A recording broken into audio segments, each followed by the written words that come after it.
India, Iran need to work out an advanced barter system. India is deeply concerned with growing tension between Iran and the US and the turmoil that is setting in the Gulf region, which can jeopardize India's already strained trade relations with Iran. In view of this, FIO, in collaboration with UCO Bank, took an opportunity to organize an interactive meeting of exporters with H.E. Dr. Mohammad Javad Zarif, Honorable Minister for Foreign Affairs of the Republic of Iran, during his 4-day visit to India to take part in the Raisina Dialogue. Addressing about 220 businessmen at the meeting held in Mumbai on January 16, 2020, Dr. Zarif said though it is his maiden visit to Mumbai in the last 40 years of his diplomacy career, Iranians have been visiting India and contributing to Indian community from centuries. Businessmen from both the countries have been far ahead of politicians and diplomats in strengthening the ties between the two nations. India and Iran will continue to be close allies despite difficulties, not just because of geographical closeness but also because of proximities of our hearts that share same feeling, same values, same aspirations and even same poets such as Hafiz Shirazi, he said. The depth of relations between Iran and India, according to him, goes beyond government to government interaction and encompasses people-to-people contact, business-to-business transaction, academia exchange and think tank cooperation. Persians from Iran migrated to India 7 centuries ago and have made a mark in all walks of life in India but still consider themselves as descendant from Iran, he said, adding that there are many Indians who live and make a living in Iran. Iranian Foreign Minister said that India and Iran have complementary economies and there exists possibility of cooperation in various fields as there are no areas of economy where the two countries are competing with each other. For the growing economy of India, he said, energy is of paramount concern and Iran is the most stable and reliable supplier of energy than anyone else as it never involves politics and energy relations. Identifying the areas of bilateral cooperation, he said that in cutting-edge technologies such as science, biotechnology, nanotechnology, etc., both the countries have excelled a lot and so they can cooperate, complement and synergize with each other by leveraging their advantage of having the young and dynamic demography. Commenting on global politics, Mr. Zarif stressed that the greatest danger to the world future is unilateralism. If the wave of unilateralism spreads, the gains which nations have made due to multilateralism will be lost. India has been a propagator of multilateralism by actively participating in UN, non-aligned movement, G77 and other multilateral platforms. It is in our interest, both in short and long term, that we check unilateralism and strengthen multilateralism, he said. He expressed hope that India will start buying Iranian oil soon and suggested that the two countries should work out a more developed system of barter. He informed that Iran was planning to open a branch of Basargad Bank in Mumbai and urged UCO Bank to open a branch in Tehran to ease business transactions between the two countries. He further informed that recently the Iranian parliament had passed a legislation to make Chabahar a free trade zone. Earlier, while making opening remarks, Dr. Rajay Sahai, DG and CEO, FIO said that as part of its endeavor to increase India's trade with the world, his federation had been participating in several exhibitions in Iran, leading business delegations to Iran, and hosting Iranian delegations to India from different provinces and chambers of commerce. Pointing out that India's exports of minerals, metals, construction equipment and textiles to Iran were being affected due to U.S. sanctions, he said, "We have to put our hands and minds together to see what best can be done in such challenging circumstances while safeguarding our mutual interests." Dr. Sahai expressed concerns that during the first 11 months of the last calendar year, the bilateral trade between India and Iran came down to $6.9 billion from $16.9 billion during the corresponding period in 2018. It is a sharp drop of $10 billion, mainly due to lesser import of crude from Iran. The import from Iran between January and November last year was as low as $3.54 billion as against $14.9 billion a year before, as India has stopped importing crude from May 2019, he said.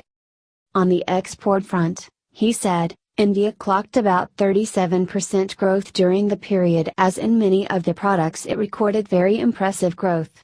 Export of sugar to Iran increased from $1.50 to $195 million, tea from $70 to $175 million, organic chemicals from $150 to $350 million, specialty chemicals from $86 to $180 million, and animal feed from $90 to $186 million, he said, adding that paper and paper products and synthetic fiber also exhibited spectacular growth.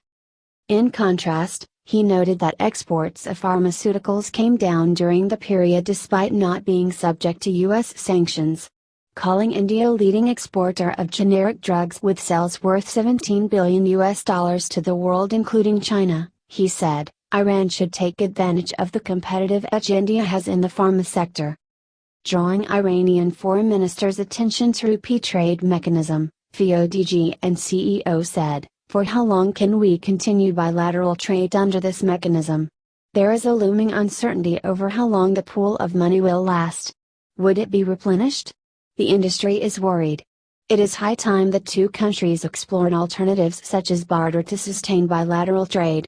Besides, he requested the minister to look into the payment issues faced with regard to export of rice to Iran.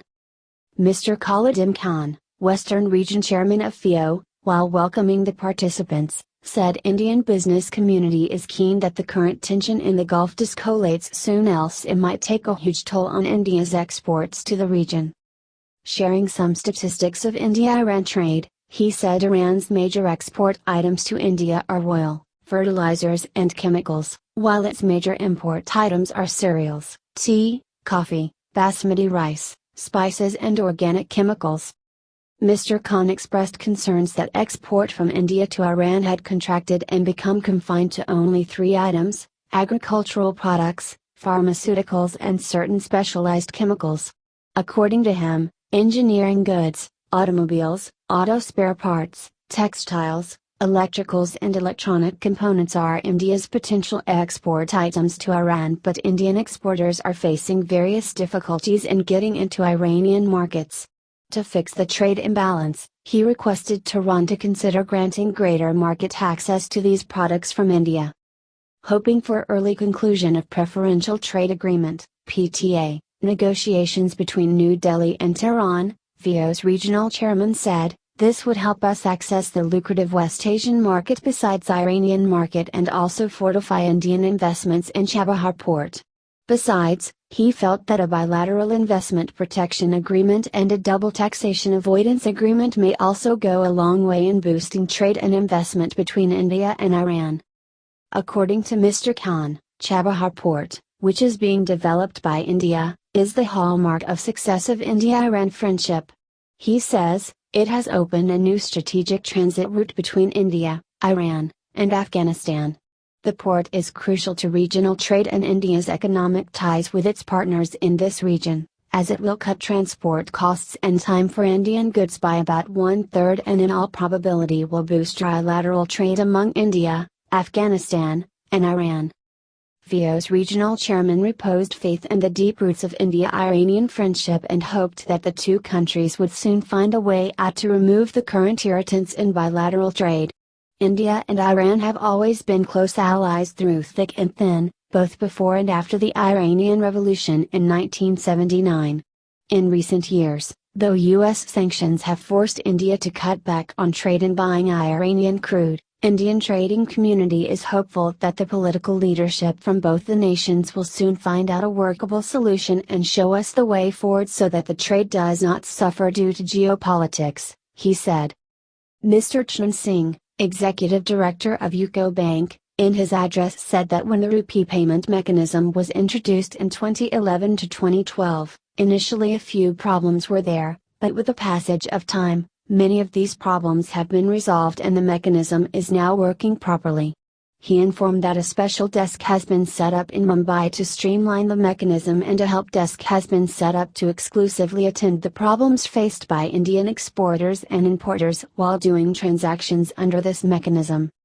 Mr. Singh also informed that UCO Bank has opened a representative office in Tehran and soon it will be converted into a full-fledged branch which will further streamline and strengthen the rupee payment mechanism.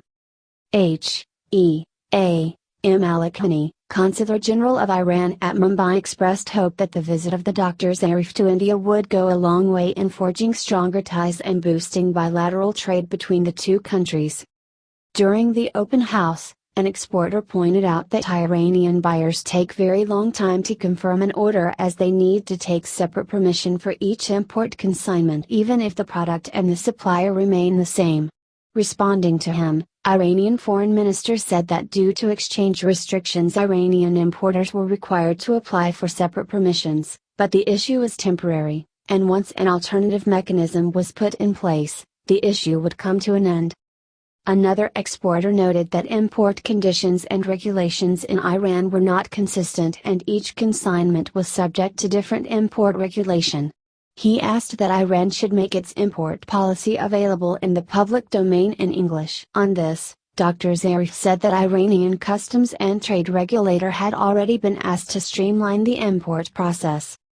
An importer said that he wants to import Iranian saffron, dry fruits, etc. but as the Iranian seller is insisting for payment to be made in euro or US dollars, he is not able to finalize the order.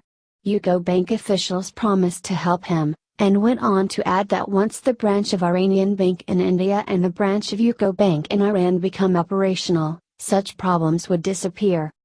An Indian businessman having office in Tehran said that his overseas office was facing difficulties in converting other currencies into riyals to meet local expenses. To this, Iranian Foreign Minister said, "I am aware of the issue. I have discussed it with the Iranian Central Bank. We are looking into it."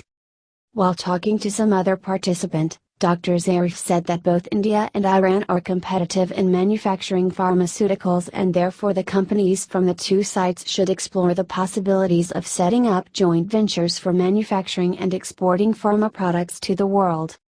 At another point of time, he informed that anyone can approach the Embassy of Iran in India and get the list of products that don't fall under sanctions list and can be imported from or exported to Iran. A few pertinent suggestions also came up from the participants. One of them said that although Chabahar Port has been integrated with the Free Trade Zone, some formalities are yet to be completed which require swift bureaucratic action.